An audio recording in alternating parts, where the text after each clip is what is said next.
বন্ধুরা কি সুন্দর দেখতে লাগছে তাই না? একেবারে অপূর্ব। তো বন্ধুরা আশা করছি তোমরা সবাই ভালো আছো।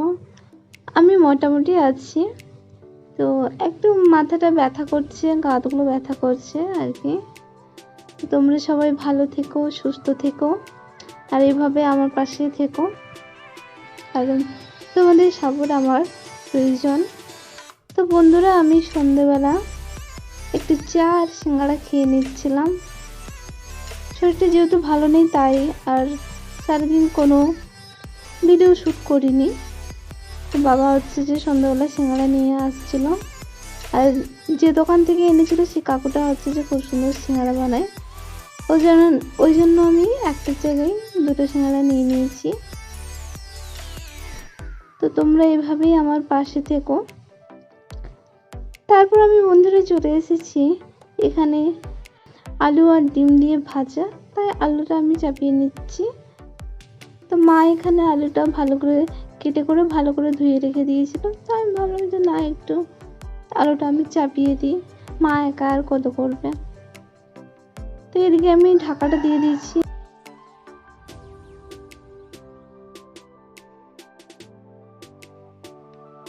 আর এদিকে হচ্ছে আলুটা হালকা সিদ্ধ হয়ে গেছে, তো আমি ওর জন্য একটু নেড়ে নিচ্ছি।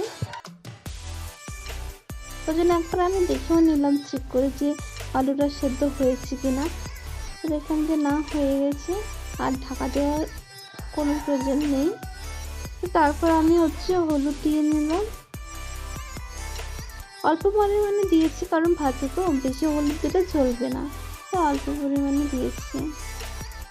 এবার হলুদটা ভালো করে আলুর সাথে মিশিয়ে আমি আগে থেকে আমি ডিম ভিজিয়ে রেখেছিলাম, তো সেই ডিমগুলো আমি মিশিয়ে নিলাম। তো বন্ধুরা আমার এখানে আলু আর ডিমের ভাজা হয়ে গেছে।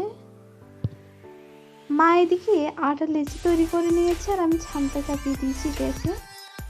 আর এদিকে আমি রুটিটা করে নিচ্ছি, কারণ হচ্ছে যে মারও শরীরটা ভালো ছিল না, তাই মাকে বললাম যে না, তোমাকে করতে হবে না, দাও আমি করে দিচ্ছি, কারণ তোমাকেও ভালো লাগছে না বলছো, তো তুমি কেন একা করবে, তাহলে দাও।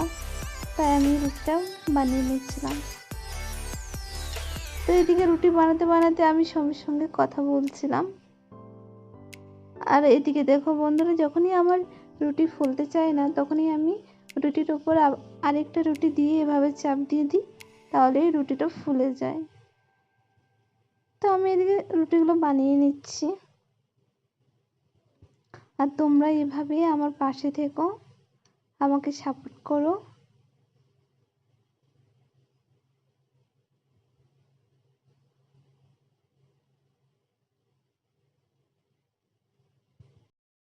তো বন্ধুরা আজকের মতো এখানেই শেষ করছি। তোমাদের ভিডিওটা যদি ভালো লেগে থাকে অবশ্যই সাবস্ক্রাইব করো।